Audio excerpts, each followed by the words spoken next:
So I'm Kate Goethals. I've dedicated a big chunk of my career to helping particularly women move into positions of leadership. I believe the world would be a better place if there were different voices in positions of power. And I'm guessing if you're here, you agree with me. So I've spent really more than a decade helping women be more confident, develop leadership skills, dig down on their strengths and values, et cetera, et cetera. And it's been really important work and really valuable work.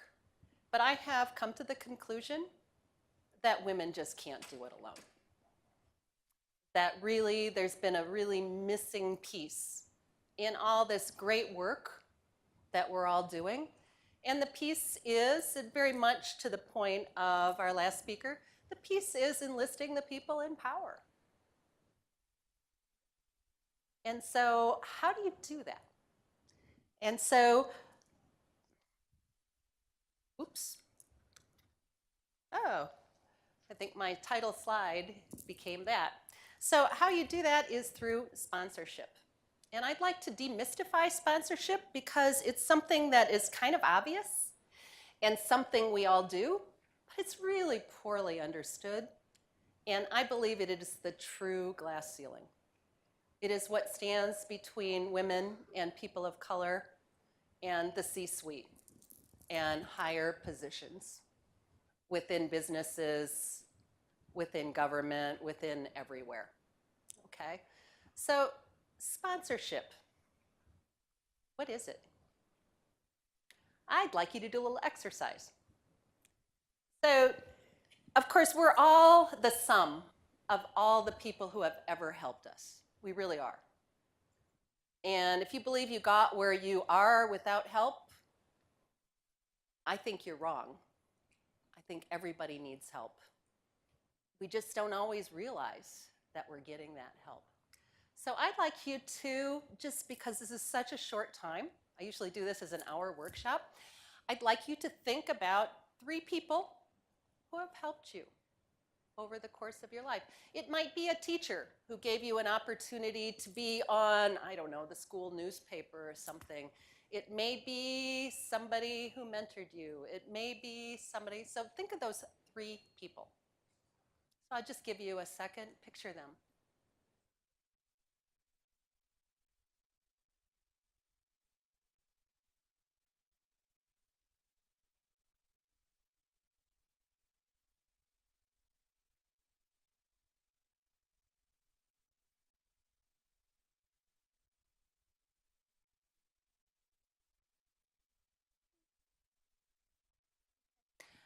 If this were a true full workshop, I'd ask you to do 10. I'd ask you to do 10.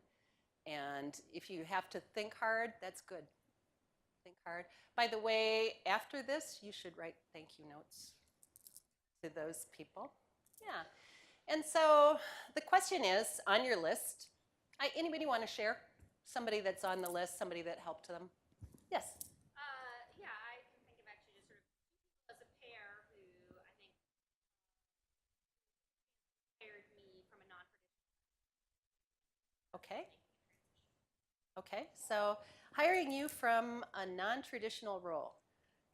Was that person a mentor or a sponsor? I consider them a little bit more teaching me how to do the role. Mm-hmm. They were Okay, just that was a sponsor.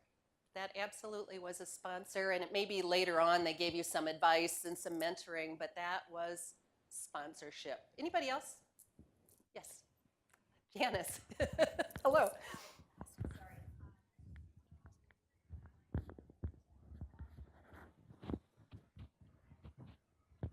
Idea Mhm. basically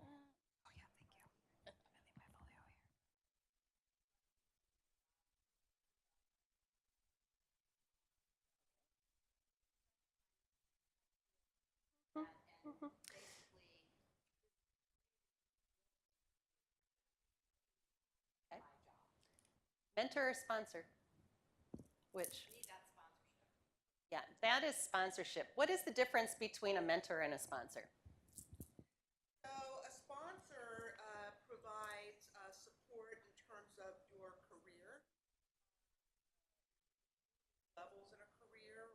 moving sideways in an organization, so Mhm. they can help you grow professionally Mhm. in that way. Mhm.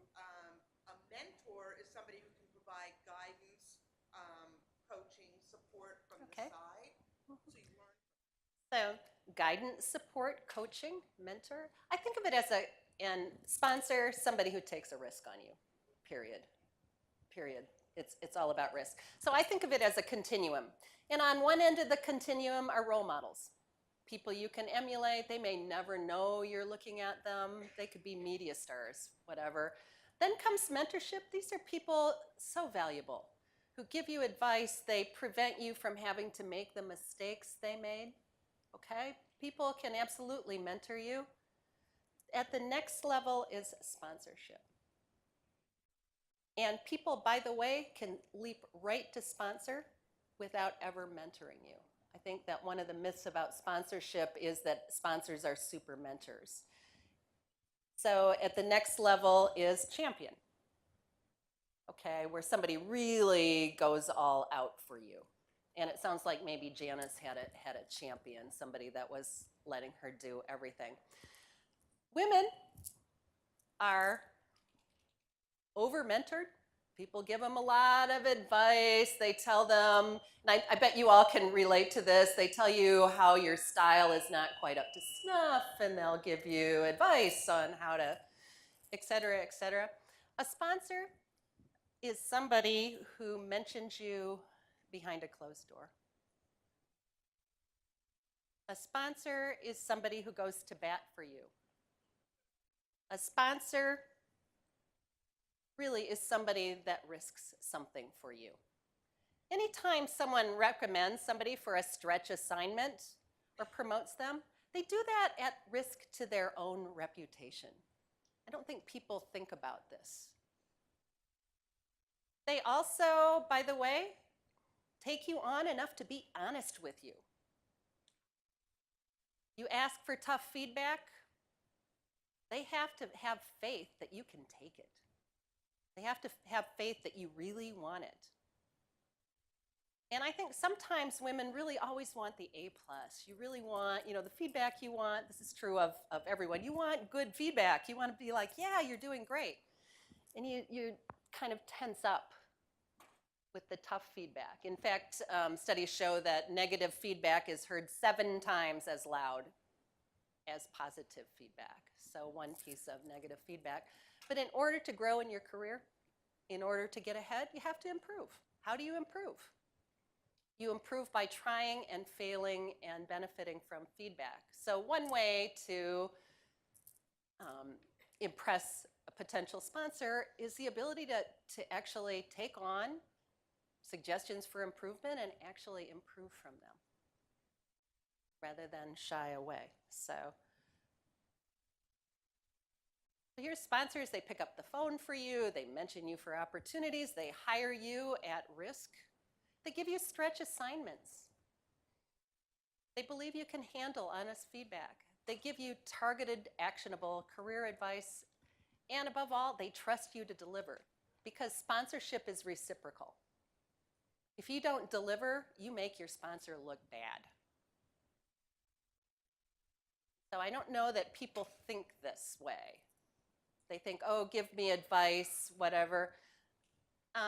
It's really hard. It's really hard to go and say, will you be my sponsor? What can you do instead?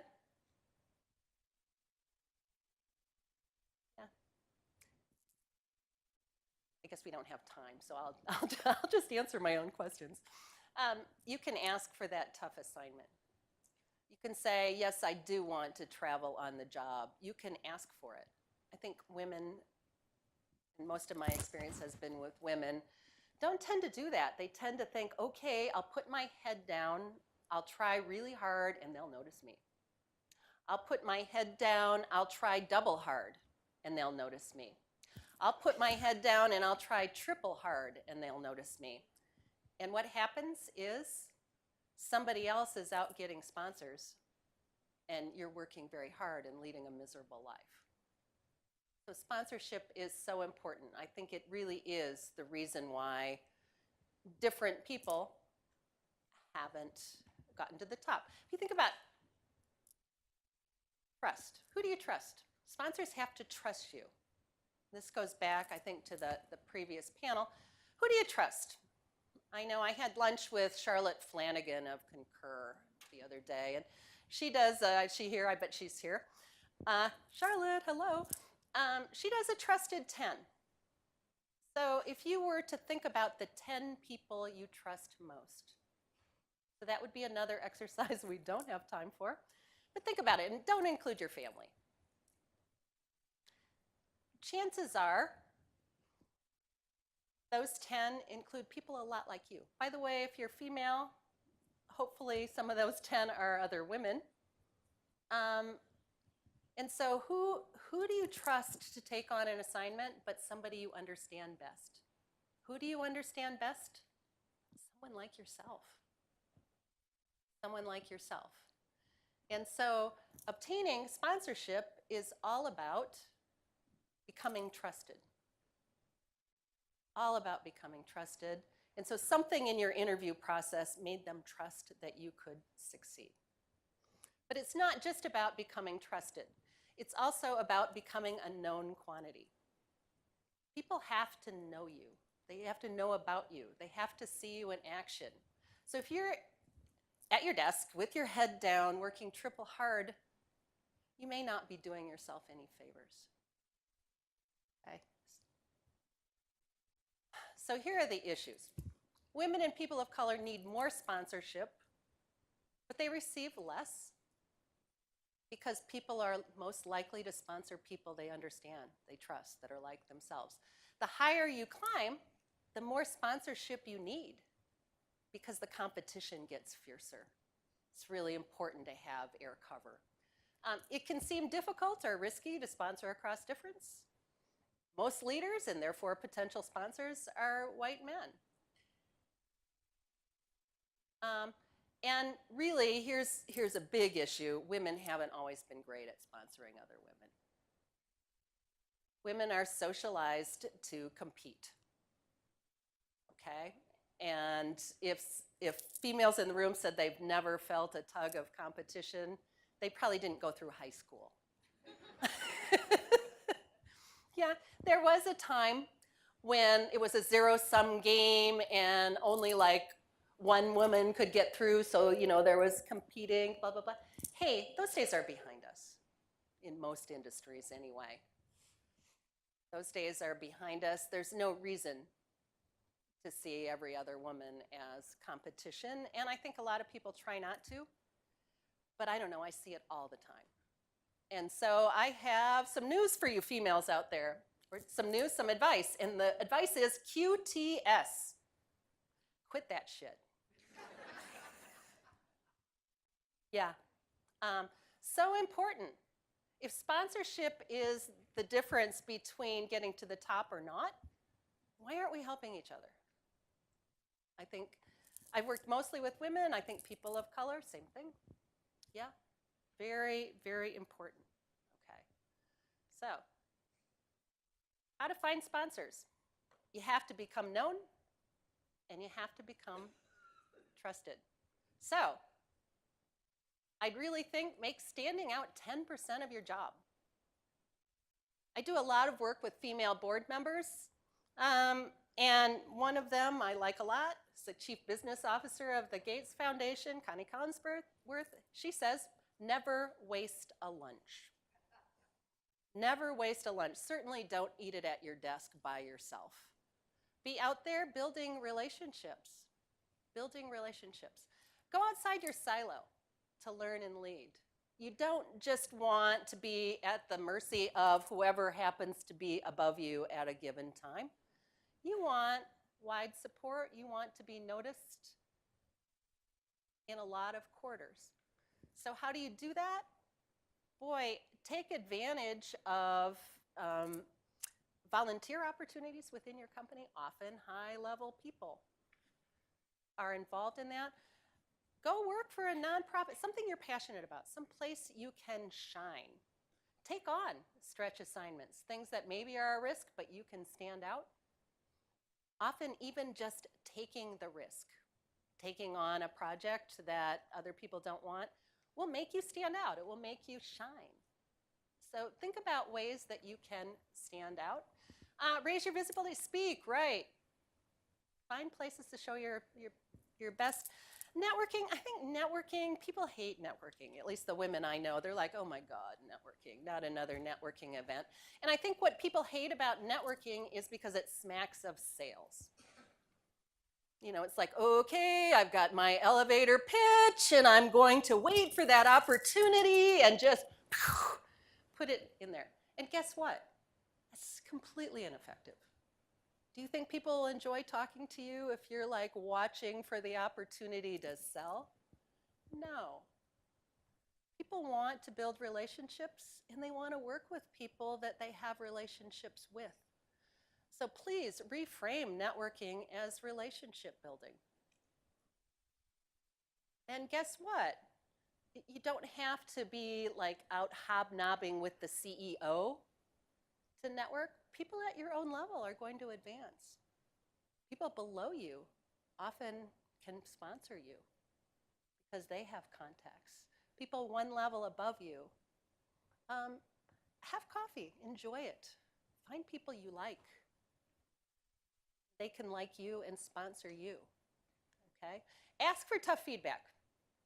One person I work with a lot said she has to ask for it 3 times. No, really. No, really. No, really. And you know, I had a student actually in my MBA Women at the Top course this quarter. She asked for it and she asked for it, and on the 3rd time she asked for it, a person from her boss says, you know, really we need to go to lunch. And she found out in that lunch that this person thought very highly of her and was going to become her sponsor. Yeah, by giving her that tough feedback that's no fun to deliver. No fun to deliver. Broadcast your ambitions. Not like, hey, I want to be CEO, but say, I want to grow. I want to get ahead. How can I do that?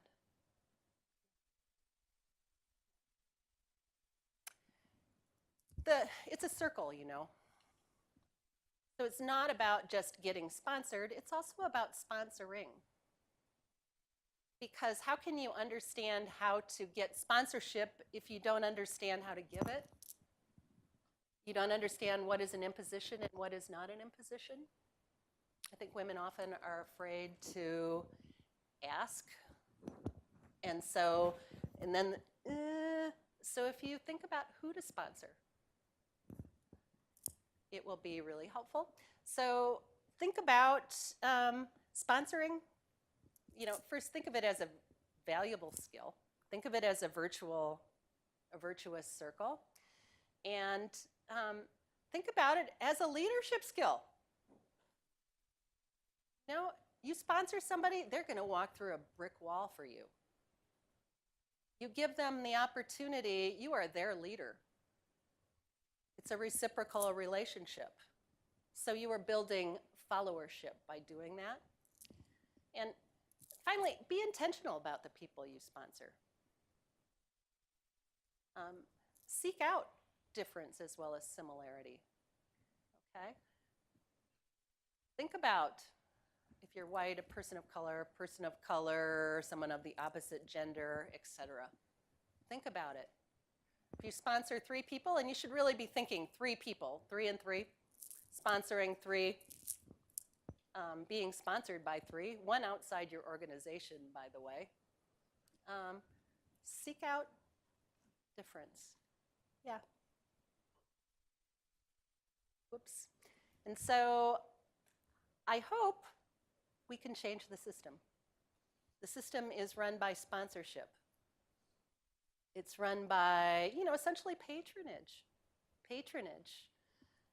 There's research that shows that the more people believe their organization is a meritocracy, the less meritocratic it is. Because they can just, then they're free. Uh-oh, I'm getting the wind-up sign back there. Because then they're free to do as they please, to ignore the job description, because after all, this is a meritocracy. So, hey, everybody here, go out there, succeed, get sponsored, sponsor others. Thank you.